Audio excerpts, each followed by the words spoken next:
시간 다 같이 꽃들도 함께 찬양하시면서 예배를 나가겠습니다.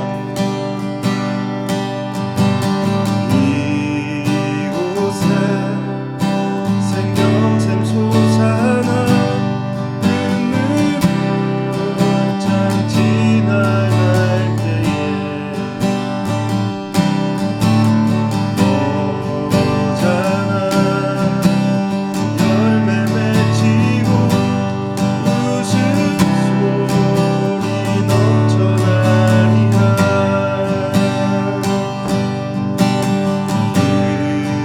그날에 하늘이 열리고 모든 이가 보게 되리라. 마침내 꽃들이 피고 영광의 주가 오시리라.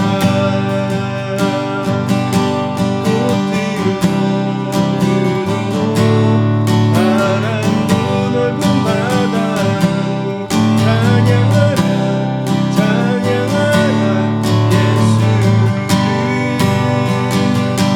하늘을 울리며 노래해 나의 영혼아. 은혜의 주 은혜의 주 은혜의 주.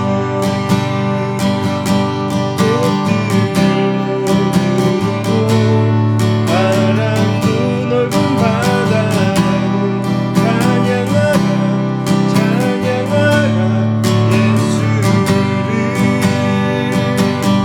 하늘을 울리며 노래해 나의 영혼아. 은혜의 주 은혜의 주 은혜의 주. 예배를 나가면서 함께 기도하며 나가겠습니다.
시작된 내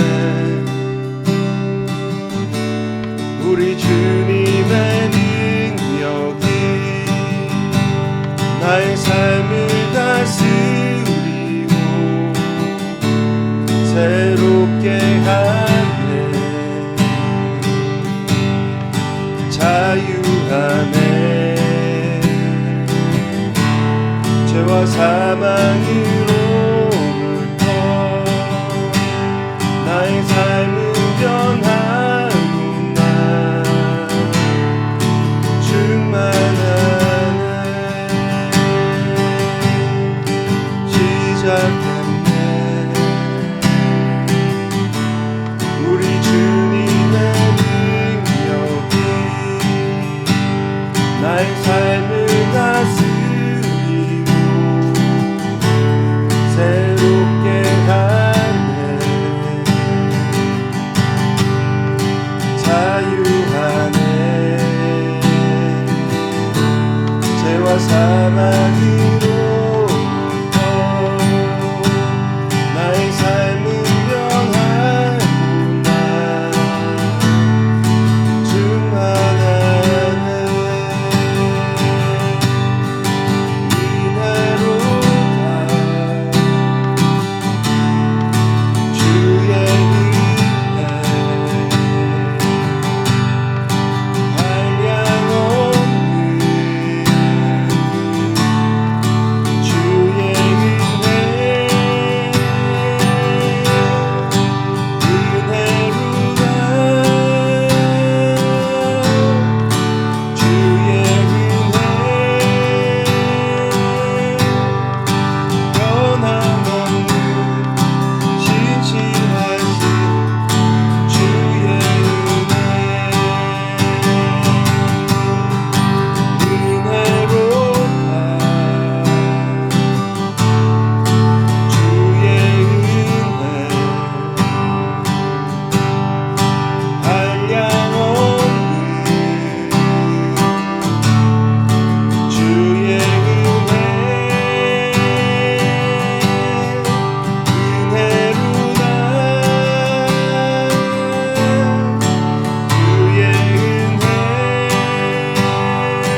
옷을 입습니다.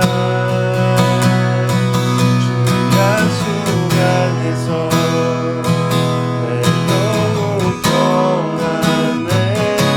내 뜻보다 크신 주님에게 나 신뢰해. 두려움 다 내려놓고 주님만 의지해. 주 안에서 내 영혼 안전합니다. 나 비록 넘어지고 흔들리지만 주 내 안에 거하며 나를 이끄시니 내 생각을 주께로 돌리고 주시는 평강의 옷을 입습니다. 주 약속 안에서 내 영혼 평안해. 내 뜻보다 크신 주님에게 나 신뢰해. 두려움 다 내려놓고 주님만 의지해. 주 안에서 내 영혼 안전합니다. 주 안에서 내 영혼 안전합니다. 주 안에서 내 영혼 안전합니다. 함께 주는 마음 기도하며 나아가겠습니다.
전능하신 하나님 아버지 천지의 창조주를 믿습니다.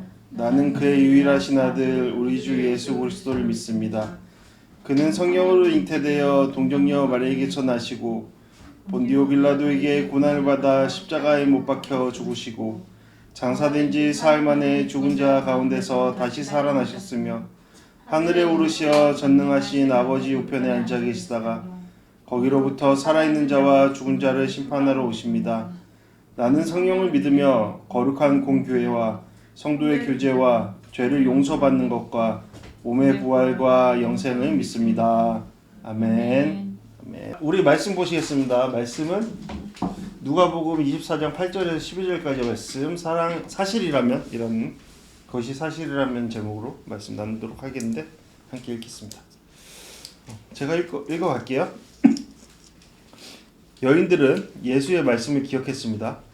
여인들은 무덤에서 돌아와 11 제자들과 다른 모든 사람들에게 이 사실을 모두 알렸습니다. 그들은 막달라 마리아, 요한나, 야고보의 어머니 마리아였습니다. 그들과 함께 있었던 다른 몇몇 여인들도 이 일을 사도들에게 말했습니다. 그러나 사도들은 여인들의 말이 어처구니없게 들렸으므로 그 말을 믿지 않았습니다. 하지만 베드로는 일어나 무덤으로 달려왔습니다. 몸을 굽혀 안을 들여다보니 고운 삼배 천만 놓여 있었습니다. 그는 이상하게 생각하며 돌아갔습니다. 아멘. 네. 오늘은 그것이 사실이라면 이라는 제목으로 여러분 말씀 나누겠습니다. 저는 이제 TV를 잘 안 보거든요. 뭐 다른 거 볼 것들이 너무 많잖아요. TV를 잘 안 보는데 요즘에는 그 프로야구 플레이오프를 보는데 푹 빠져 있습니다. 제가 사실 고향의 팀 하나, 제가 운동할 때 저를 그 야구의 세계로 이끌었던 그 빙그레 이글스로부터 이어진 하나 이글스 만년 꼴찌 하나 팀이 이제 올라가면서 응원하기 시작했어요. 제가 원래 응원 안 했는데 응원하기 시작했는데 되게 재밌더라고요. 그러면서 이제 오늘부터, 오늘 비가 와서 할지 안 할지 모르겠지만 오늘부터 LG와 이제 한국 시리즈를 할 건데 개인적인 그 응원하는 팀이니까 이겼으면 좋겠는데 여러분 어떤 팀 응원하십니까? 한화. 저쪽에 하면 LG가 많을 텐데 여기는 아무튼 요즘 한국에서도 그렇지만 메이저리그에서도 그냥 미국 메이저리그에서도 야구 열기가 가득하죠. 지금 그 월드 시리즈라고 하는데 거기는 우리는 한국 시리즈라고 거기는 월드 시리즈가 하는데 왜 월드라고 붙였을까요? 지네들 수준이 최고 높다라는 것을 말하는 거예요. 우린 세계 대회다, 너는 한국 대회지, 뭐 그러는 건데 그만큼 이제 높은 레벨의 대회라는 자부심도 있고 사실 그런 것 같아요. 세상에 가장 우리 이제 전 세계에서 가장 그 뛰어난 사람들이 거기서 뛰고 경쟁합니다. 이번에는 박찬호, 류현진 선수로 너무나 익숙한 LA 다저스와 토론토 블루제이스의 경기가 월드 시리즈로 펼쳐지는데 생각해보니까 류현진 선수가 거기 두 팀에서 다 뛰었더라고요. 아무튼 제가 말하고자 하는 거는 이 선수 때문에 그래요. 오타니 쇼헤이 아시죠? 야구를 잘 모르시는 분들도 아마 많이 들어보셨을 거예요. 사실 뭐 오타니 선수의 경기 당일의 컨디션에 따라 경기가 좌우된다라고 할 만큼 굉장히 영향력 있는 선수입니다. 뭐 찾아봤더니 이 선수의 그 가치가 1조 이상이 된다라고 이야기를 하고 있고 실제 10년 동안 LA 다저스랑 9,800억인가? 그 돈이 얼마인지도 모르겠는데 아무튼 거기에 계약을 맺고 뭐 스폰서십이나 뭐 여러 가지 굿즈 상품이나 포함되면 그 이상 그 몇 배나 되는 그러한 수익도 생각해 볼 수 있다라고 합니다. 그러니까 그만큼 엄청난 선수라는 거죠. 근데 실제 정말 와 저거는 진짜 만화를 찍고 나왔구나라고 할 정도로 경험 있는 저로서도 와 대단하다라는 생각이 들어요. 왜냐면 투타에서 다 어쨌든 최고 수준의 자리에 있고 그리고 그것도 아시아 선수가 그곳에서 엄청난 활약을 하고 있기 때문에 대단하다라고 생각이 듭니다. 그래서 이제 그 메이저리그 안에서는 오타니 열풍이 굉장히 강하게 뭐라고 해야 돼요? 일어나고 있다라고 말할 수 있죠. 오타니를 왜 얘기하냐? 제가 오타니 선수가 한 3년, 2년 정도 부상 때문에 공을 못 던졌어요. 그러다가 올해 초인가 아무튼 그때부터 다시 투수로 이렇게 재활 훈련을 하고서는 투수로 던지기 시작했는데 전문가인 제 눈에 여러분들은 그냥 게임만 보겠지만 저는 선수들의 폼 하나하나를 좀 보거든요. 재밌어서. 근데 오타니 선수의 던지는 폼이 바뀐 거예요. 너무 많이 바뀌었어요. 제가 생각하기에. 왜냐면 야구 선수들은 그러니까 폼이 살짝만 틀어져도 완전 바뀐 거거든요. 근데 이 선수는 눈에 띄게 확연히 바뀌어서 무슨 변화가 있나 생각했는데 찾아봤더니 구단에서 팀 이제 그 뭐라고 해야 되나 과학 데이터를 중시하는 그 팀 티칭 그 영역에서 제안을 했대요. 오타니 선수가 지금 던지는 폼으로 충분히 잘하고 있는데 이것만 수정하면 부상도 방지할 수 있고 훨씬 더 좋은 수준의 공을 던질 수 있을 것이다. 네, 그러니까 쓸데없는 에너지를 소모 안 하고 거기에 집중해서 더 좋은 활약을 펼칠 수 있을 것이다. 그래서 제안을 했대요. 근데 여러분 그게 제안하는 게 쉽지 않거든요. 왜냐면 1조 선수잖아요. 그래서 메이저리그 선수한테는 어느 누구도 잘 코칭하지 않아요. 왜냐면 스스로 이미 잘 그 관리돼 있고 마련돼 있는 거기 때문에 그 수준에 있기 때문에 자칫해서 조금 이 수정한 게 정말 엄청난 안 좋은 결과로 이루어질 수 있거든요. 근데 LA 다저스가 그 팀에서 그러한 제안을 했다는 게 되게 저 개인적으로는 와 충격적이다라는 생각이 들었어요. 근데 더 충격적인 건 그러한 구단의 뜻을 수용한 오타니 선수. 대단하지 않아요? 이미 최고 수준의 반열에 있는데 그죠? 거기에서 다른 누군가의 소리를 겸허히 받아듣고 그것을 수정해 가는 것, 조정해 가는 것. 그 조정해 가는데도 엄청난 노력, 피와 땀이 있어야 되거든요. 시간과. 그러니까 저 선수가 왜 저 반열에서 계속 그 실력을 유지하고 있는가를 좀 생각하게 됐어요. LA 다저스라는 강팀과 역사적으로 강팀과 그리고 그 팀에서 최고의 선수를 뛰고 있는 오타니 선수를 보면서 참 많은 인사이트를 얻었는데 제가 왜 이 이야기를 하냐? 이게 맞는지 안 맞는지 모르겠는데 저는 교회가 이러한 모습이었으면 좋겠다라는 생각이 드는 거예요. 뭐예요? 더 성숙할 수 있도록 그 삶이나 영적인 것들이나 더 성숙할 수 있도록 교회는 한 개인에게 조정을 이야기해 줄 수 있고 변화를 말해 줄 수 있고 그 안에 속한 교회 성도는 그것을 잘 받아들이고 서로 올바로 작용해서 서로 성숙해가는 그러한 과정들을 이뤄가는 것. 우리 교회도 그랬으면 좋겠다라는 생각이 드는 거예요. 교회 전체와 한 영혼이 함께 점점 더 성숙을 이뤄가는 공동체. 그것이 교회 아닌가.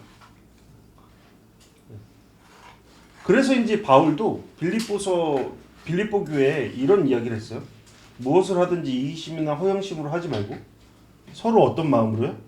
겸손한 마음으로, 낮아진 마음으로 다른 사람들을 나 자신보다 높게 여기고 여러분은 각자 자기 자신의 일을 돌볼 뿐더러 다른 사람의 일도 돌아보십시오.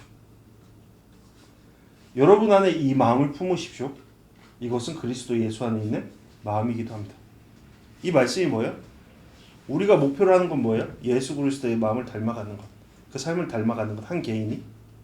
그 과정 가운데 어떤 작용이 일어나야 된다고요?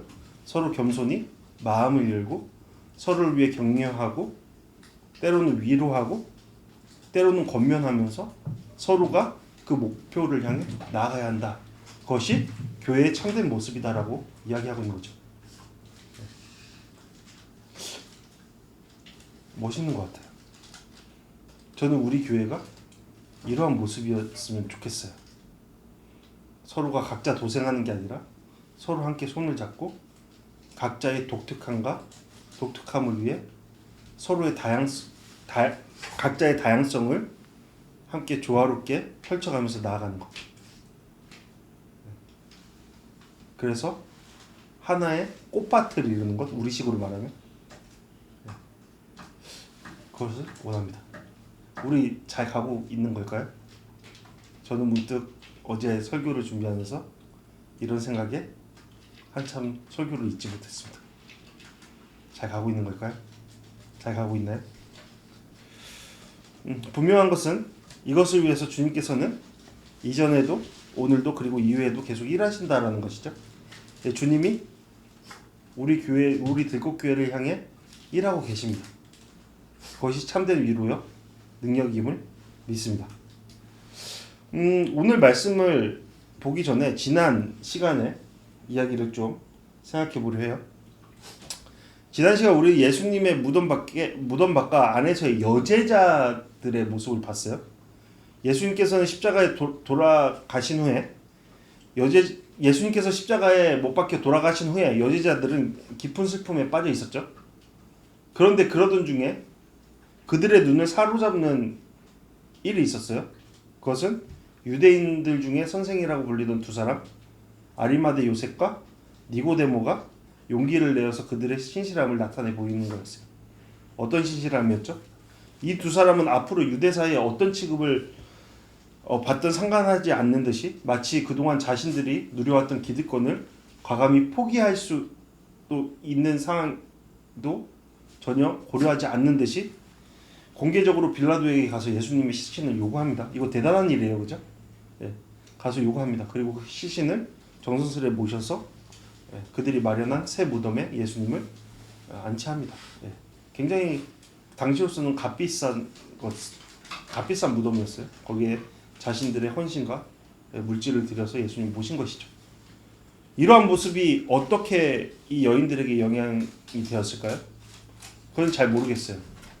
하지만 분명한 것은 멀찍이 서서 이 모든 것들을 바라보던 마치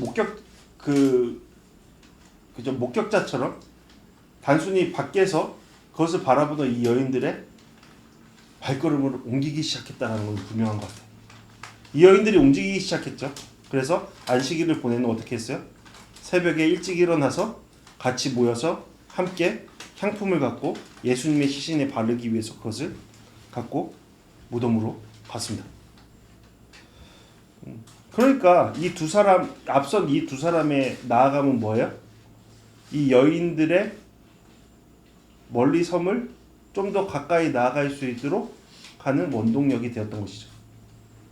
앞에서 말한 교회의 모습을 한번 우리 생각해 보자고요.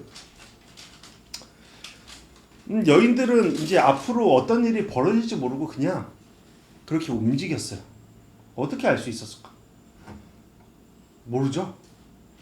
우리가 저번 주에 살펴본 것처럼 정말 말도 안 되는 이야기잖아요. 우리가 생각하기에. 여인들이 무덤 앞으로 갑니다. 근데 무덤에 갔을 때 어떻게 됐어요? 무덤의 문이 열려 있었죠. 굉장히 놀랐어요. 그래서 놀란 마음에 들어갔는데 거기서 또 놀랬죠. 왜요? 예수님의 시신이 없는 거예요. 근데 거기서 뭐예요? 또 놀래요. 갑자기 하나님께서 보내신 두 천사가 엄청난 빛을 비추며 그들 앞에 딱 선 거예요. 여러분 놀라겠어요? 안 놀라겠어요? 놀라겠어요. 그렇죠. 네, 정답이에요. 놀라고 이제 그 놀람의 연속 속에서 그들이 가진 슬픔은 사실상 조금 뒤로 물러났을 거예요. 이게 도대체 무슨 일일까? 큰 패닉 상태에 이르렀겠죠? 도저히 말도 못하는 상황. 그래서 여인들이 어떤 모습을 취하죠? 엎드리죠.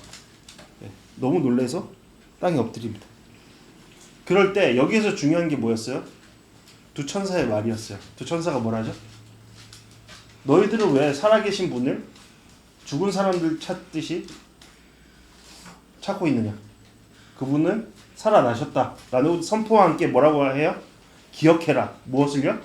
너희들이 예수님과 함께 했을 때 예수님께서 하신 말씀, 곧 십자가의 고난과 죽으심, 그리고 나서 3일 후에 부활하신 것을 기억해라 말씀하시죠. 곧 너희들의 그 고통의 생각에 머물러 있지 말고 그것을 뒤로하고 하나님께서 너희 가운데 하신 그 말씀을 기억하라 라고 말씀하시죠. 자, 여인들이 이 말에 따라서 기억하려면 어떻게 해야 돼요? 저번 주에 얘기했던 거, 자신의 마음속에 가득 찬 두려움, 슬픔, 뭐 여러 가지 감정들 자신들의 눈앞에 보이는 판단들 그것을 다 던져버리고 그 안에 뭘 품어야 돼요? 주 예수 그리스도의 말씀을 품어야 되죠. 이해되세요? 이 주제는 계속 이어갈 거예요.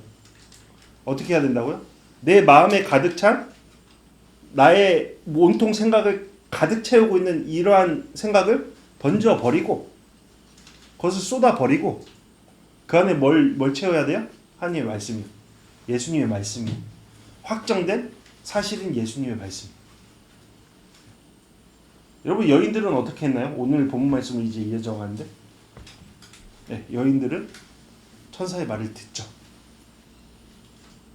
여러분 계속 앞으로 계속 이야기할 텐데 여인들은 어떻게 이러한 천사의 말을 들을 수 있었을까요?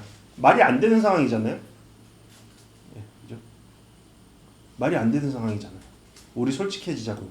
말이 안 되는 상황입니다. 다음 주에 부활이 역사적 사실이라는 것을 분명히 여러분들과 나눌 텐데 사실 여러분 사람이 죽었다가 다시 살아나는 게 있을 수 있는 일인가요? 여러분 그 이야기를 천사가 와서 말한들 여러분들 믿을 수 있겠습니까? 쉽지 않죠. 쉽지 않아요. 여러분 이어지는 말씀 속에서도 보면 알 수 있지만 그것은 사실상 불가능한 일이에요. 그것을 믿는다라는 건. 근데 여인들은 어떻게 했어요? 믿었죠. 왜요? 여기에서 우리가 넘어가지 말고 봐야 되는 게 있어요. 왜요? 여인들의 자리예요. 여인들의 자리. 마음의 자리. 그들의 마음의 자리가 어디 있어요? 무서웠으나 두려웠으나 어떻게 있어요? 얼굴을 땅에 대고 엎드려 있다. 마음이 낮아진 상태인 거예요. 이 낮아진 상태는 무엇을 이야기하는 거예요? 들을 수 있는 상태를 이야기하는 거죠.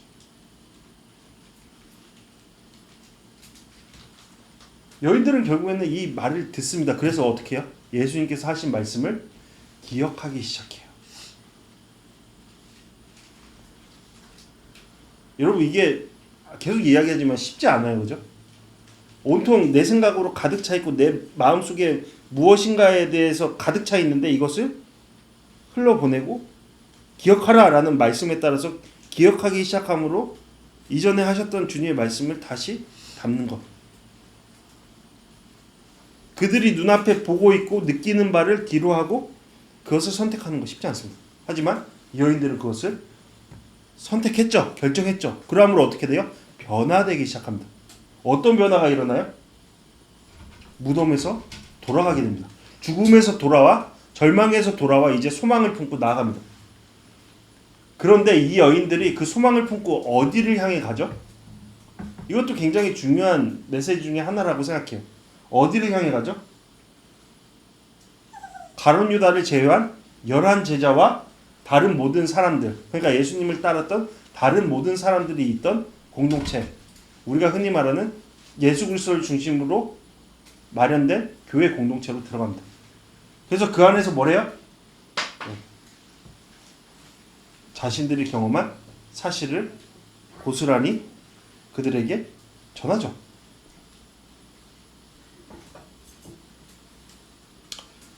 자, 여기까지 이야기했는데 사실상 여기까지의 이야기가 오늘 말씀의 핵심이라고 생각했기 때문에 잠깐 멈춰서 생각하고 가죠. 여러분과 지지난주에 같이 나눴던 말씀이에요. 생각해보세요. 바울은 우리에게, 그리스도를 따르는 자들에게 로마서 12장 말씀을 통해서 이렇게 얘기하죠. 여러분은 이 세대를 본받지 말고 오직 마음을 새롭게 함으로 변화를 받아 하나님의 선하시고 기뻐하시고 온전한 뜻이 무엇인지 분별하도록 하십시오. 여러분 이 여인들의 변화된 모습은 어디로부터 시작됐다고요? 이 세대를 본받지 말고 우리 가운데 찾아오신 하나님을 통해 변화를 받음으로 시작했다. 여러분 우리는 이 세대에 속해 있는 자들입니다. 그러므로 어떤 자들이에요? 이 세대에 영향받는 자들이에요. 그러니까 자칫 우리가 조금이라도 이 세대에 마음을 열기 시작하면 어떻게 돼요? 그것이 전하는 여러 이야기들과 함께 그것을 본받아 나아가는 삶의 모습을 취합니다. 근데 거기에 대해서 바울은 뭐라고 얘기해요? Do not 하지 말아라고 얘기해. 왜? 너희들은 그리스도인이기 때문에.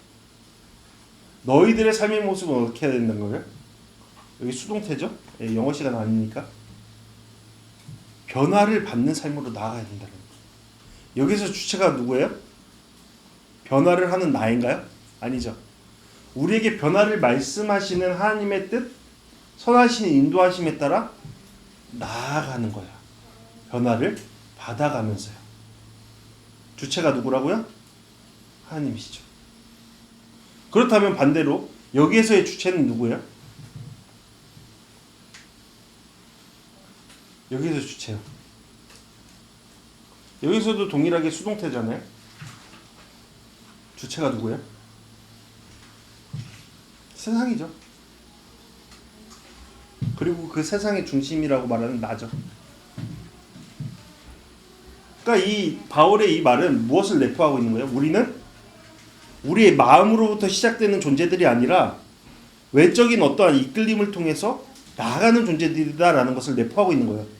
그러니까 우리가 어떤 것을 본받아 살아갈지를 선택해야 된다, 결정해야 된다라는 것을 말하는 것이죠. 자, 그러면 이 말씀에 비추어서 오늘 말씀 속에서 여인들은 무엇을 선택한 거예요? 예수 그리스도를 본받는 그 마음을 선택한 것이죠. 마음을 열었어요. 근데 그 마음을 열 수 있었던 결정적인 이유가 뭐라고요? 그들의 낮아진 마음이라고. 자, 여인들이 그 낮아진 마음으로 그것을 받아들였고 예수 그리스도를 닮아가는 그 마음으로 나아갑니다. 그런데 그 소식을 전하는 이 여인들에게 벽처럼 다가오는 무리들의 반응이 앞에 딱 놓여진 거죠. 어떻게 해요? 사도들은 이 소식을 사실은 우리의 기대 속에서 여인들보다 더 기쁘게 잘 받아들여야 마땅하죠. 왜? 예수님께서는 여제자들보다 그들 가운데 함께 하시며 그들에게 더 많은 가르침과 시간을 보내셨기 때문에, 그죠? 그들을 선택하셨고, 하지만 사도들은 여인들의 말을 어처구니 없게 들었습니다. 어처구니 없게 들었다라는 것은 정신병자가 하는 소리처럼 들었다라는 거예요. 저 말도 안 되는 소리라고 들었던 거예요. 분명 여인들은 천사들이 했던 말을 그대로 전했겠죠? 천사들이 우리한테 기억하라고 했다. 우리는 그것을 기억했고 그 기쁜 소식을 전하러 왔다. 하지만 이 사도들은 어떻게 해요? 그것의 사람들은 어처구니 없는 말로 듣고 그것을 거부하죠. 자, 여러분, 저는 여기에서 들렸으므로 라는 이 단어가 굉장히 중요하다고 생각해요. 여러분, 들렸으므로. 여기에서 주체가 누구예요? 다시 한번. 듣는 나 자신이죠. 이해되세요, 여러분? 듣는 나 자신이에요. 그들의 눈앞에 보이는 것, 그들이 생각하는 것, 그리고 그들이 그동안 가져왔던 그 전통 속에서 이것은 말도 안 되는 일인 거예요. 그래서 그들은 그것이 마치 어처구니 없는 미친 소리로 들렸던 거예요.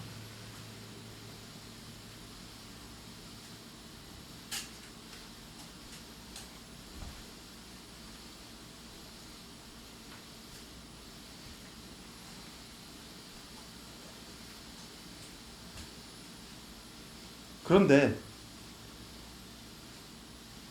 참 재밌어요. 재밌어요, 여러분. 제가 어제 설교를 준비하면서 참 재밌는 지점이 이거였어요. 뭔데요? 네, 들어보세요. 여인들의 말을 어처구니 없는 사도들의 무리 속에서, 물론 요한복음을 보면은 다른 이야기를 조금 하고 있지만 비슷한 이야기예요. 베드로가 일어납니다. 물론 요한복음을 가면 베드로뿐만이 아니라 요한 또한 함께 갔다라고 이야기가 전해지는데 재밌지 않아요, 여러분? 베드로는 어떤 모습을 취했죠? 불과 일주일도 되지 않은 전의 모습의 베드로의 모습이 뭐였어요? 그렇게 자신의 신앙을 자랑하고 자신만만했던 베드로가 닭이 3번 울 때 3번이나 예수님을 거부하죠. 네, 나는 저 사람과 상관없는 사람이다. 예수님의 죽으심을 받고 그럼에도 불구하고 공동체 안에서 자신만의 수치심을 안고 다른 사람은 잘 몰랐을 거예요. 자신만의 수치심을 갖고 그 공동체 안에 속해 있었습니다. 그리고 그때 모든 과정이 다 끝났다고 생각됐던 그때 여인들로부터 들려오는 소식을 접하게 됩니다. 그때 베드로만큼은 그 말을 쉽게 간과할 수 없었던 것이죠. 왜요? 그의 마음이 낮아져 있기 때문이지. 왜요? 그동안 자신이 자신했던 그러한 자신의 마음이 허상이었음을 그가 인식하고 있었기 때문이죠. 나 믿을 인간이 못 되는구나 라는 것을 인식하고 있었기 때문입니다.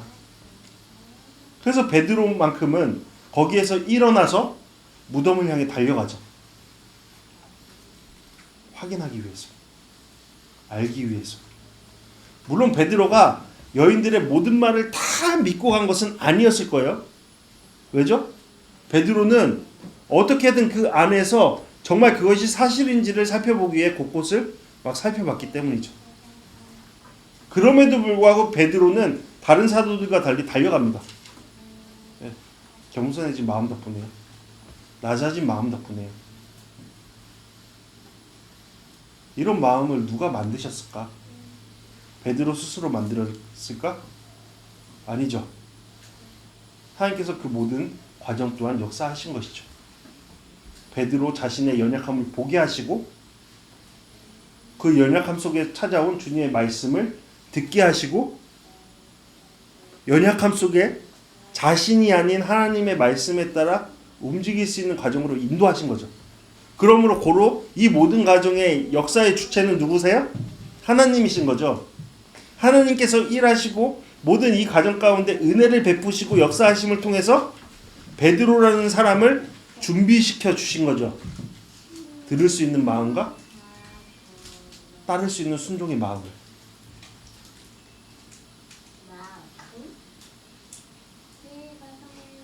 여러분 우리도 그렇지 않습니까?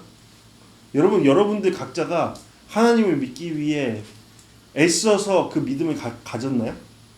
여러분들 각자가 나는 믿음의 굳센 믿음을 갖기 위해서 애써서 노력해서 여러분들의 의지와 노력으로 인해 이 자리에 있나요? 아니죠.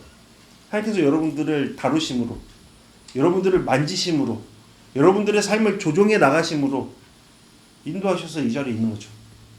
그 과정 가운데 뭐가 있었어요? 나를 주장함이 아니라 하나님의 뜻이 옳습니다라는 일종의 겸손함, 들을 수 있는 마음으로 인해서 이 자리에 온 것이죠. 이 모든 과정의 주체가 누구예요? 움직이심의 주체가 하나님께 있는 것이죠. 그것을 기억해야 합니다.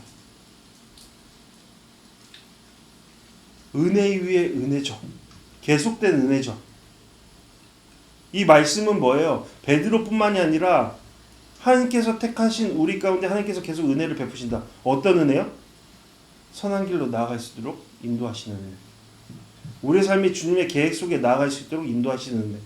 모든 상황을 주관하시며 역사하시는 주님의 은혜. 그것이 우리 가운데 있다. 베드로에게 있었던 것처럼. 근데 이 중심에서 우리는 어떤 모습을 취해야 할까도 동일하게 생각해야겠죠. 어떤 모습이에요? 우리를 변화시키고자 애쓰시는 주님의 열심을 받아들이는 노력, 결정, 듣는 귀, 따르는 마음, 삶의 의지, 나를 믿지 않는 결정들, 그런 것들이 있어야 되죠. 세상을 본받지 않는 지혜. 오늘 말씀을 통해 우리는 그것을 생각해보고 우리의 삶을 점검해볼 수 있죠. 그렇다면 여러분, 우리는 어떻습니까? 낮아져 있나요? 낮아져 있습니까? 충분히요? 고린도후서 10장 말씀을 보면 우리의 마음을 견고한 요새와 같다라고 얘기해요. 여기에서 견고한 요새와 같은 마음은 뭐예요? 하나님의 말씀이 들어오지 못하도록 막아버리는 견고한 요새와 같은 우리의 마음을 이야기하는 거예요. 강팍한 마음이죠. 우리로서 가득 차 있는 마음. 내 스스로 주관하고자 하는 마음. 그것을 자유라고 주장하는 마음.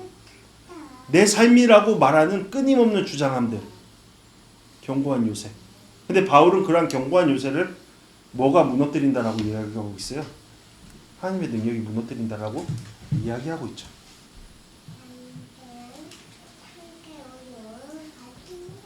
쭉 한번 읽어보세요. 하나님을 아는 지식을 대적해서 스스로 높아진 모든 주장을 무너뜨리고 모든 생각을 사로잡아 어떻게 한다고요? 그리스도께 복종시키시기 위해서 하나님께서 능력을 행하신다라는 것이죠. 이 말씀은 뭐예요? 너네들 항복해 라는 거죠. 여러분 앞서 사도들이 그렇게 견고한 요새로서 그 여인들의 말, 곧 하나님께서 보내신 자들의 말을 거부한다고 하는데 그들이 그것을 버텨낼 수 있을까요? 버텨낼 수 없습니다. 왜죠? 이미 그들은 하나님께서 택하신 자리로 나온 자들이기 때문이죠. 그들의 기준에 이미 그들의 필요가 무엇인지를 알게 되는 지혜가 뿌리 내렸어요. 씨앗이 뿌려졌다고요. 그렇기 때문에 그들은 그 어떤 것보다 그것을 거부할 수 없는 자리에 서 있는 거죠. 그 주중에 은지청년이랑 이야기하면서 얘기했는데 여러분 아브람을 보세요. 아브람이요. 롯을 구하기 위해 나서면서 전쟁에서 불가능한 능력을 발휘해서 불가능한 전쟁을 다 이겨버립니다. 그러자 소돔왕이 와서 정치적인 어떤 결탁을 맺으려고 하죠. 그래서 그 소돔왕이 말하는 게 뭐였냐면 너가 얻은 이 전리품들 다 가져가라. 물질도 다 가져가라. 그런 정치적인 어떠한 행위를 하려고 합니다. 그때 아브람이 어떻게 해요? 그것을 거부해버리죠. 왜 아브람은 그것을 거부할 수 있었을까요? 자, 아브람이 앞서서 이집트에서 실수했죠. 하지만 다시 돌아서서 하나님을 예비하면서 롯과 헤어지는 과정들이 있었고, 그리고 롯은 결국에는 그러한 결과로 큰 위험에 빠졌고 그를 구하기 위해 아브람이 나섰고 결국에 승리했습니다. 자, 지금 이 상태에서 소돔왕에 선 아브람의 상태에서 갖고 있는 그가 소유한 것들이 뭐예요? 권력, 부, 명예입니다. 그렇죠? 자, 소돔왕과 손을 잡으면 그에게 더해질 것은 세상의 힘이죠. 그것과 손잡았을 때 아브람은 지금의 위치보다 훨씬 더 높은 위치로 나아갈 수 있어요. 어디에서요? 세상적으로요. 근데 아브람은 그것을 거부하죠. 왜요? 그 자신의 필요가 그것이 아니었음을 그가 그 과정 속에서 뼈저리게 느꼈기 때문이죠. 그의 필요는 뭐예요? 하나님의 언약의 말씀을 이뤄가는 거예요.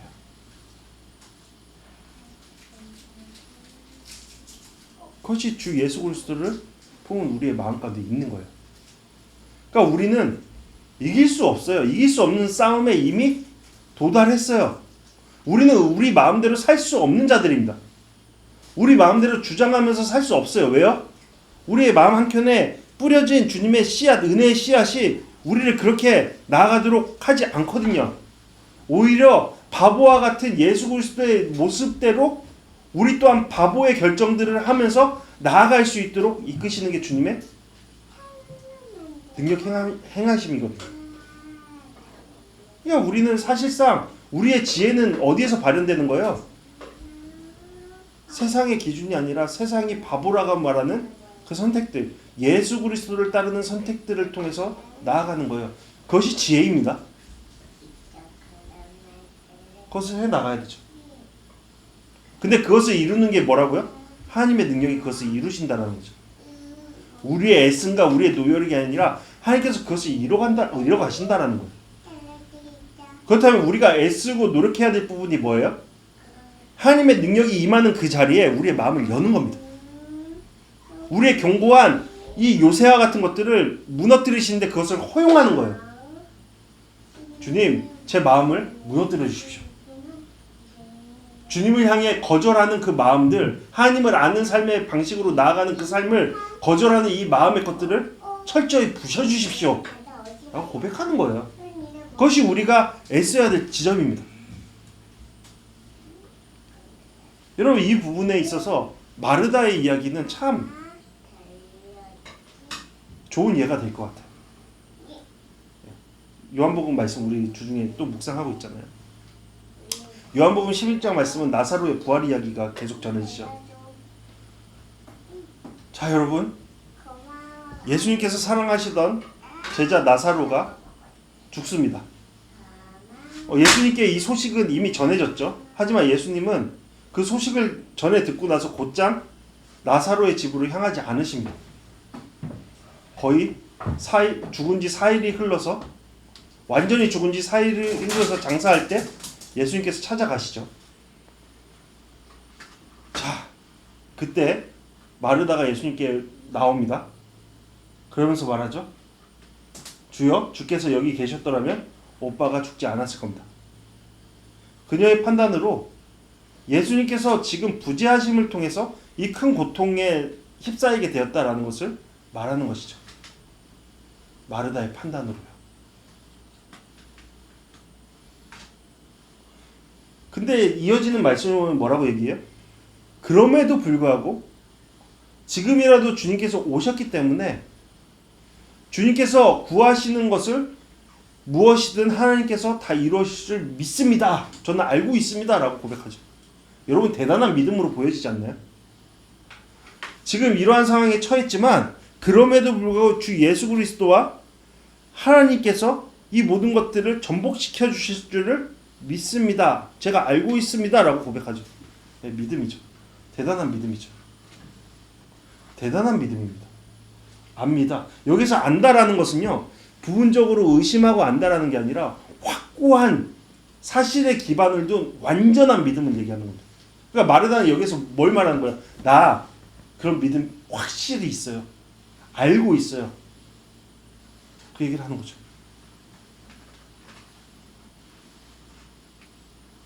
그럴 때 예수님의 반응이 참 재밌어요. 뭐라고 말씀하세요? 이것을 들으시고 말씀하세요. 내 오빠가 다시 살아날 거야. 여러분, 이 말씀은 마르다의 입장에서 어떻게 들렸을까요? 믿음을 고백하고 있지만 어떻게 들렸을까요? 앞서서 예수님의 부활 소식을 접한 사도들과 비슷한 입장 아니었을까요? 표현은 안 하고 있지만 어처구니 없게 들었을 겁니다. 그때 마르다가 대답하죠. 뭐라고요? 나의 오빠, 사랑하는 오빠 나사로가 마지막 부활 때에 다시 살아나는 것을 제가 압니다 라고 얘기해요. 다시 한번 안다고 얘기하죠. 어떻게 해요? 예수님은 앞서서 오빠가 다시 살아날 거다 라고 말씀하시는데 여기 마르다는 그것을 좀 틀어서 자기의 방식대로 얘기해요. 언제요? 마지막 때 우리가 다 죽으면 하나님 나라에 같이 이를 것을 압니다 라고 이야기하는 거예요. 그러자 예수님께서 안다고 하는 이 마르다에게 다시 한번 말씀하시죠. 나는 부활이요 생명이니 나를 믿는 사람은 어떻게 해요? 죽어도 살겠고 살아서 나를 믿는 사람은 영원히 죽지 않을 것이다. 내가 이것을 믿느냐.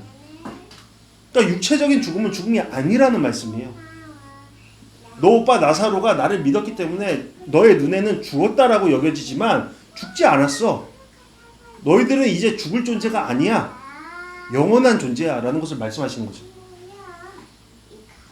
마르다가 뭐라고 얘기해요? 내 주여, 주는 세상에 오실 그리스도이시며 하나님의 아들이심을 제가 믿습니다 라고 얘기해요. 압니다, 믿습니다, 압니다, 믿습니다. 마르다는 지금 뭘 얘기하고 있어요? 자신의 마음의 확고함을 이야기하고 있죠. 그런 뒤에 예수님께서 나사로의 무덤 앞에 가셔서 말씀하시죠. 사람들에게 돌을 옮겨 놓아라. 여기에서 중요한 부분이에요. 우리가 생각해 봐야 될 지점입니다. 마르다가 나섭니다. 앞서서 모든 것을 안다? 모든 것을 믿는다라고 자신했던 마르다가 앞섭니다. 그래서 뭐라 얘기해요? 주여? 하지만 주여. 그가 저기 있은 지 4일이나 돼서 벌써 시체 썩은 냄새가 나기 시작했습니다. 저 사람은 이미 죽었습니다. 끝난 문제입니다. 왜 근데 무덤 문을 열라고 하십니까? 라고 얘기하는 거예요. 여러분, 앞서서 마르다가 말하는 안다, 믿는다라는 것은 뭐예요 도대체? 뭐예요? 예수님께서 말씀하신 그것은 아닌 것이죠. 그건 뭐예요? 자기가 생각하는 믿음, 자기가 생각하는 암인 거예요. 가짜라는 거죠.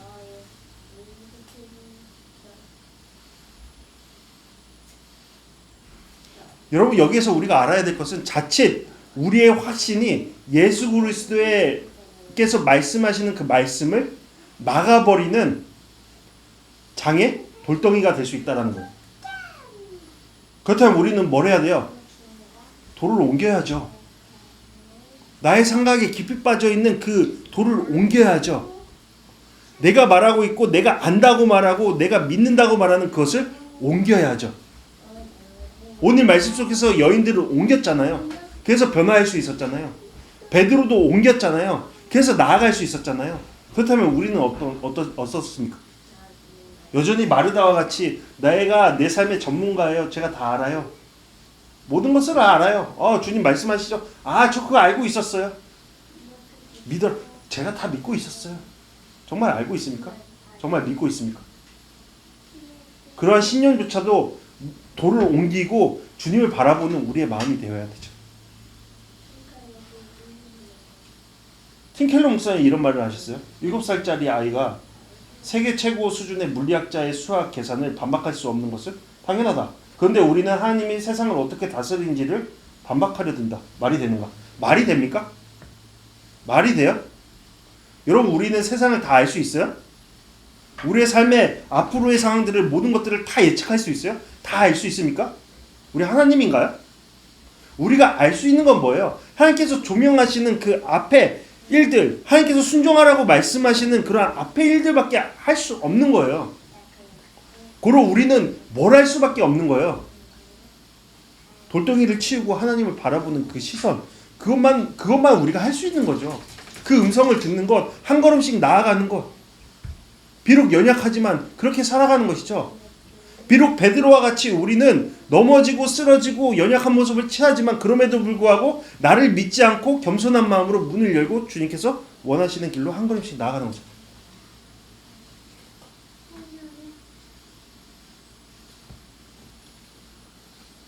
오늘 말씀을 정리하면서 저는 여러분과 이 말씀을 나누고 마무리하고 싶어요.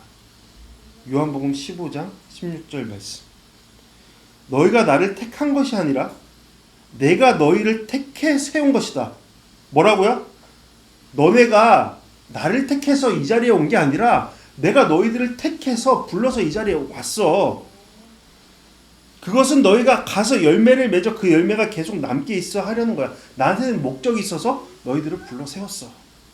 택했어. 그러므로 너희가 무엇이든지 내 이름으로 구하면, 내 성품을 볼마 내 이름으로 살아가면, 내 이름으로 구하는 삶을 살아내면 아버지께서 너에게 주실 거야. 계획하신 말. 여러분, 이 말씀이 저한테는 굉장히 큰 위로예요. 왜요? 이 말씀 속에서의 과정들의 주체는 누구세요? 하나님이시죠. 하나님께서 다 이뤄가시는 거예요. 택하신 분이 하나님이시기 때문에.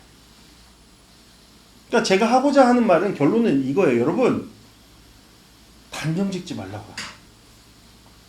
스스로 그냥 결정해버리지 말라고요.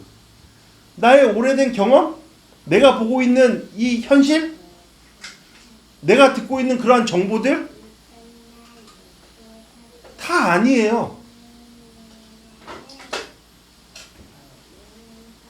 뭐가 맞는 거예요? 우리 가운데 말씀하시는 주의 말씀이 맞는 거죠. 그것을 듣기 위해 우리는 애써야 되는 게 우리의 삶의 모습이어야 되는 거죠. 그럴 때 우리의 삶은 어떻게 되죠? 하나님의 의존함을 통해 하나님께서 일하시는 그 과정으로 나아가게 되는 거죠. 여러분, 베드로에게는 어떤 마음이 있었어요? 그것이 사실이라면 이라는 생각이 있었어요. 예수님께서 부활하셨다는 그 소식이 사실이라면. 그래서 움직였죠. 그러한 마음의 생각들은 사실상 자신의 생각을 뒤로 한다는 결정인 거예요. 여러분, 우리에게 필요한 건 그러므로 고로 뭐예요?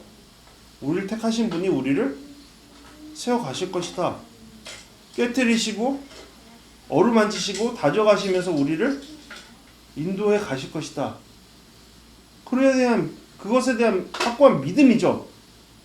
그 믿음은 어떤 방식으로 나타나야 돼요? 내 안에 그것을 막는 돌덩이들을 치워가는 과정을 통해 나타나는 거죠. 그래서 주님은 우리를 조종하시고 주님의 빛 가운데를 인도하시는 거죠. 그래서 오늘 말씀은 하나의 질문을 하고 맺겠습니다. 여러분들의 돌덩이는 무엇입니까? 여러분들의 지난 과거의 상처입니까? 경험입니까? 여러분들의 주장입니까? 여러분들의 느낌입니까? 여러분들의 확고한 믿음입니까? 그것을 치워내십시오. 주님의 능력으로. 그리고 주님의 빛을 바라보십시오. 주님의 세밀한 음성을 들으십시오. 그러면 주님께서 그 가운데 열매를 맺어 가실 겁니다. 그런 삶으로 나아가는 우리 모두 되기를 간절히 바랍니다. 네, 이 시간 다 같이 약할 때 강한 대신 함께 찬양하시겠습니다.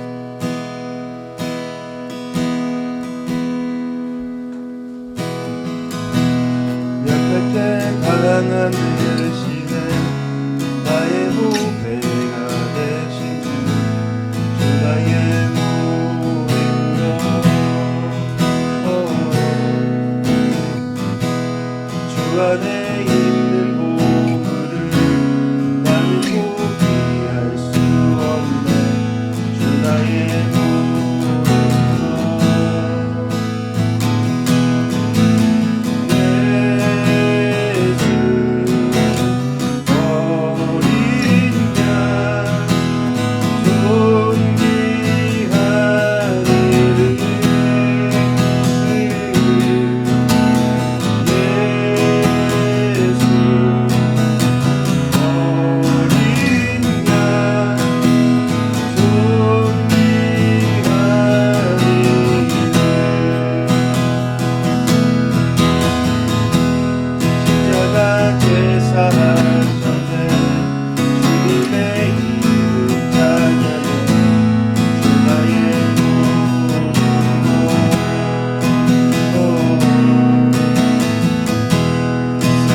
예수 그리스도의 은혜와 아버지 하나님의 사랑하심과 성령 하나님의 감화하는 충만하심이 이 자리에 모인 우리 가운데 함께 하시기를 간절히 축원하옵나이다.